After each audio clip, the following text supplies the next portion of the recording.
say you're sorry.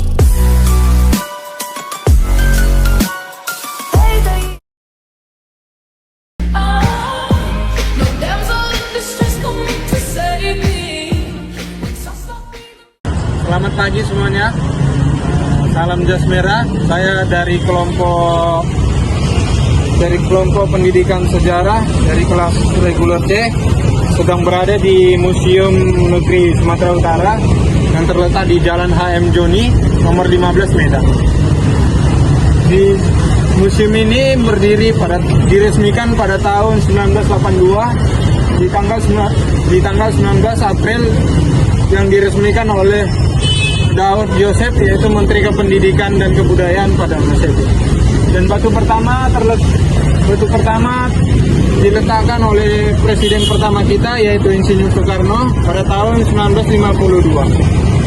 Dan pada museum ini bercorakkan pada rumah adat di Sumatera Utara, yaitu rumah adatnya suku Batak. Pada di atapnya itu mencerminkan coraknya rumah Batak, yaitu suku Batak Toba.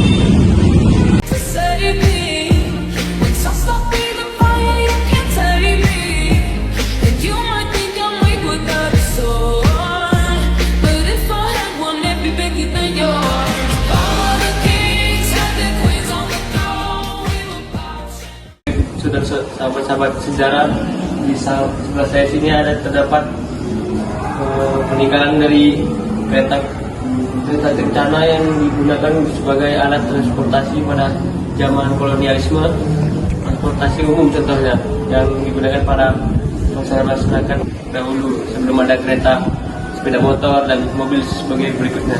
Sekian, terima kasih. Oke, kita akan masuk di penjelasan tentang sejarah Provinsi Sumatera Utara. Di sini dikatakan bahwasanya Provinsi Sumatera itu berdiri selama terseiringnya pada pembentukan atau diberlakukannya Undang-Undang Nomor 10 Tahun 1948, yang pada waktu itu Sumatera dinyatakan atau dibagikan menjadi 3 provinsi, yaitu Sumatera Utara, Sumatera Tengah, dan Sumatera Selatan. Nah, provinsi baru itu berada di bawah Komisaris Pemerintah Pusat Sumatera yang dijabat oleh Mr. Teuku Muhammad Hasan, yang sebelumnya menjabat sebagai Gubernur Sumatera pada waktu itu.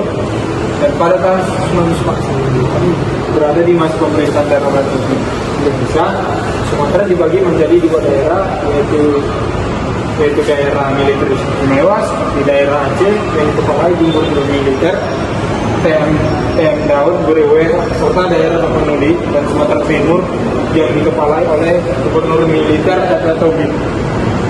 Dan pada waktu itu sempat disatukan kembali pada 1950.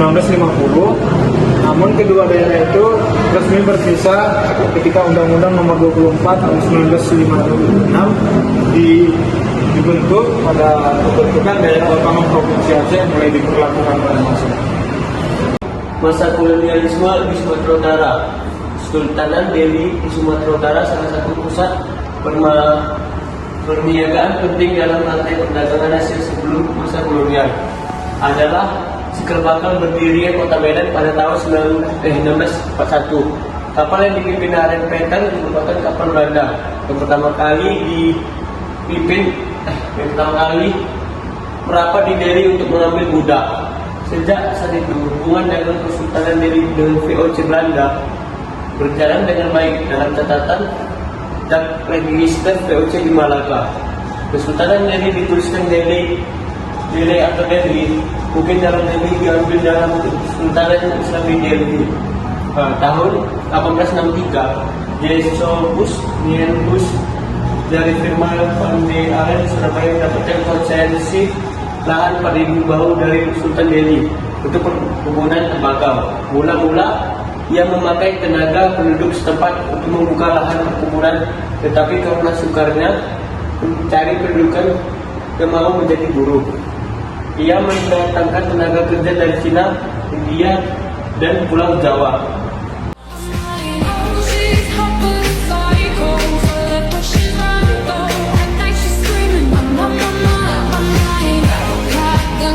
Crazy, boys of the daisy.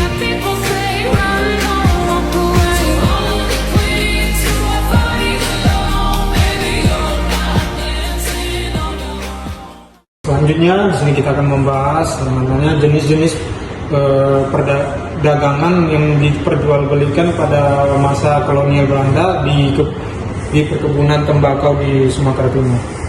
Contohnya itu yang pertama adalah kayu manis. Pada masa itu sangat laku di daerah situ, dan yaitu kedua buah pala, 3 biji lada hitam dan biji lada putih, cengkeh, daun tembakau dan biji kopi.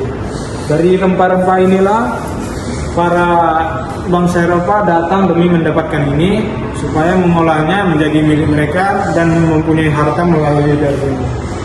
Yang pada masa itu daun tembakau inilah salah satunya sebagai yang sangat populer pada masa itu di zaman kolonialnya, yang pada waktu itu Belanda datang ke Sumatera yang mendapatkan lahan sebanyak 4.000 hektar yang diketuai oleh Jacobus Nisius, yang pada masa itu juga mempunyai lahan perkebunan tembakau di Sumatera Timur, yaitu di Delhi.